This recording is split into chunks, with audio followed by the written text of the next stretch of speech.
Normally when I recommend anime to people, I make it a point to separate my feelings on the production from my feelings on the series as a whole. I myself am a huge fan of the craft of animation. I'm a sakuga connoisseur, if you will, but I know that not everybody out there is. This is a community that can enjoy and even don't notice anime that just look like absolute trash. So that leaves me in an interesting dilemma where I talk about a lot of series for their more foundational merits first, and then talk about animation, and then talk about production and visuals as kind of its own separate grading category, when in reality those aspects, that production, are often tied to parts of the foundation itself. There's writing, fights, world building, all kinds of stuff in anime that live or die by what was put into the production.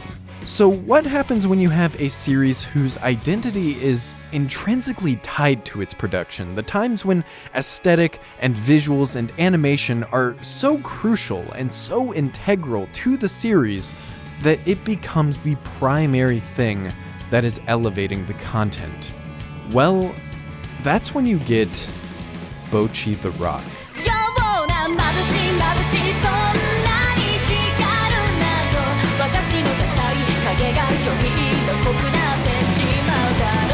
To call Bocchi the Rock creative would be one of the largest understatements that I have ever uttered on this channel. This is a series that seemingly revels in any opportunity it gets to convey its comedy and convey its drama in the most unique, eye-opening ways that I guarantee you have never seen before in the medium of animation. And I can say that for a fact because there are gags in this series that don't even use animation. Comedy is the lifeblood of this series, and any chance Bocchi has to surprise you or make you laugh through its excessively fun and creative uses of framing, timing, or just sheer animation power, you better goddamn believe it's going to do it to elevate the extensive commitment it has to its gags and to its character writing. I mean, take this sequence for example. Kita, Nijika, and Bocchi are all together trying to draft ideas for official clothing for their band, and Nijika happens to make one single little offhand comment about how they're not here to make shirts that look like sports festival uniforms, they're here to make something that looks cool. And with that one comment, that one half-a-second remark from Nijika, the anime series known as Bocchi the Rock takes it as a personal challenge to expand and elaborate on Bocchi's inner feelings in the most extra, superlative method imaginable. One that begins with a no-joke, real-life zoetrope sequence to express the sheer terror Bocchi is facing, and then followed up by a minute-long sequence complete in 4:3 cropping of a post-apocalypse where Bocchi is being executed for not cooperating in the sports festival. Again, to call this series creative would be an understatement of incredible proportions. Now, with everything that's been said so far, you might have the idea that what I'm saying is that Bocchi the Rock's value as an anime really does lie in its animation and its presentation. And you would be right, that is essentially what I'm saying, but not because the source material is bad, okay? At the end of the day, Bocchi the Rock is an entertaining story with fun characters, some snappy, sardonic humor that really plays up what it's like to be introverted, some surprising character development and growth, and good moments for Bocchi and Nijika. It's all there, and it's only been getting stronger and stronger as the series progresses. But it's also something that, without a doubt, would not stand out to me nearly as much as it does without that expressive core, that ingenious and endlessly imaginative conveyance of the source material it's adapting. And I honestly think that goes for a lot of other people as well. If you look at Bocchi the Rock's source material, you will instantly find that it is a yonkoma series, basically a manga that is split up into series of 4 panels that usually focus on telling short, punctuated sequences of comedy or just little scenes in general. But the other thing you might notice just by looking at these pages on the screen is that the manga is undeniably more plain when you compare it to the anime.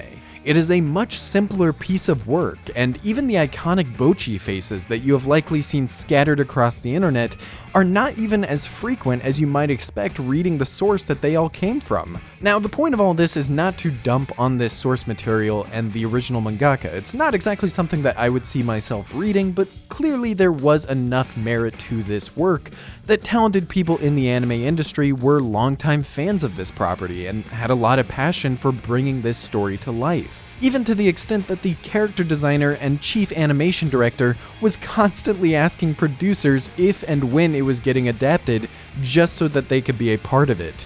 What I'm really trying to say is that the manga is a good way to contrast what the anime brings to the table, because since it's so unassuming and so relatively simple in its execution, to enjoy this story, I really do think that you have to enjoy and also just understand the writing and the jokes on a fundamental level. You can't just hide behind flashy animation or absurdly creative gags. You have to actually like and appreciate the core of what this series is. Some people will, and some people won't. I've already heard a number of people who went to the manga because of how much they were enjoying the anime and found themselves underwhelmed because the execution really is so much more restrained and simplistic. But it's that ethos that I think is what makes the anime as good as it is. It's made by people who do appreciate and do enjoy that source material, people who understand the depth and the nuance it has underneath that cute girl exterior, people who see the gaps in these yonkoma panels and are constantly thinking about ways that they can flesh out the ideas that keep the spirit alive but elevate everything into a way that genuinely becomes universally appealing. Take this scene for instance. Bocchi is trying to come up with lyrics for Kesoku Band's first song, and she wants to create something that isn't emblematic of her antisocial and depressing tendencies. In order to do this, she projects in her head that she is just this party fiend who drinks and surfs pools at night, and you get a little image of Party Bocchi, and then you move on to the next part of the gag. However, when you look at this scene in the anime, it gets a little bit more in-depth, we'll say. 明るい人間になりきるんだ。私は陽キャ。ナイトプールでサーフィンする女。そしてクイーンオブウェイの名を我が物にする女。ウェイ、一気、バイブス上げてこう。俺さテキーラ追加。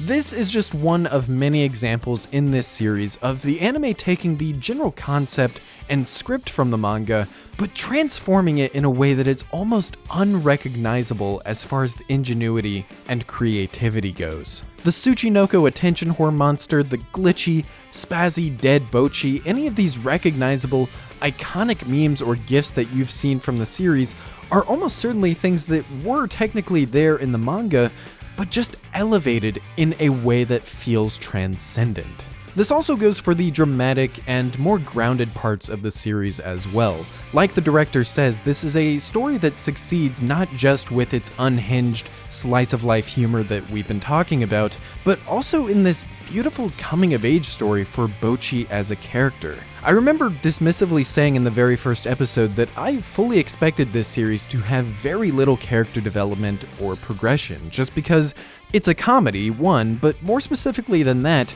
it's a comedy whose humor is so intrinsically tied to the character of Bocchi and the way that she behaves. So how do you develop a character like that? How do you develop this personality whose story completely relies on that personality? Well, subtly. Gradually. It's not like Bocchi's character ever completely changes, but what makes her so special is you see the little ways that she is changing and growing over the story. You see ways that she puts herself out there more, the way that she becomes more comfortable talking to her bandmates, and probably the one that stands out to people the most, you see her perform. The performances in Bocchi the Rock are extremely interesting to me because functionally they act as the narrative climaxes that symbolize some form of growth in Bocchi, and naturally in anime you want these performances to impact you and look and feel really, really cool.